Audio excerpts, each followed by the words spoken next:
com todo respeito aqui ao ministro Barroso, na minha visão, não são corretas, né? Primeiro, dizer que o Supremo Tribunal Federal respeita, tem garantido a liberdade de expressão. Ora, tudo que o STF não tem feito nos últimos anos é garantir a liberdade de expressão. Eu não vou aqui repetir, não dá tempo, né, Thaís? Todos os casos de agressão à liberdade de expressão feitas no Brasil. Né, o que fazia o grupo privado de WhatsApp daqueles empresários? Respeitou a liberdade de expressão? Não. Respeitou a liberdade de expressão do Marco Sintra, do economista? Não. Respeitou a liberdade de expressão lá do Rodrigo Constantino, que aliás é um cidadão americano, está lá fazendo tratamento de câncer nos Estados Unidos? Não. Respeitou a liberdade de expressão, sei lá, olha, os casos são dezenas ou centenas. O deputado Marquesi, lá do Paraná, foi banido da internet por nada, por um banner de um evento em Nova York, respeitou a liberdade de expressão, e a revista, que era muito conservadora, tinha que ser desmonetizada, aí inventa alguma coisa aí para desmonetizar aquela revista, respeitou a liberdade de expressão?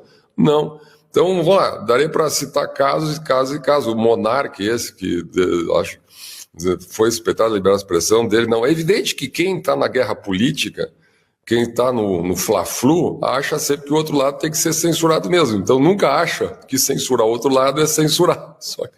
Só que a liberdade de expressão vale para um lado e vale para o outro lado. Então, censura é censura, que quer você goste ou quer você não goste. Né? Então, obviamente, isso não faz nenhum sentido aí, com todo respeito aqui, na carta do ministro Barroso. E eu imagino que ele mesmo saiba disso. Né? Acho que aí tem um compromisso institucional que ele acaba mantendo ali.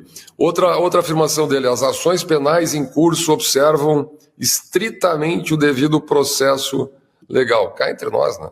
O ex-presidente Bolsonaro tem foro por prerrogativa de função, então deveria estar sendo julgado aonde? O processo dele deveria ir para a primeira instância. Né?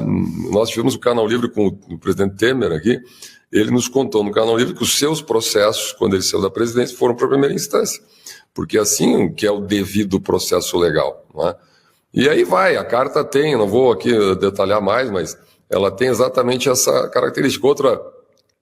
Outra expressão, que a regulação das redes sociais foi feita de maneira moderada, determinando a remoção de certos conteúdos. Daí ele cita crimes graves como pornografia infantil, terrorismo, basicamente é isso. Não é? Só que ele esquece de citar o óbvio, né? Que além da pornografia infantil, do terrorismo, tem os crimes de natureza política. Não é?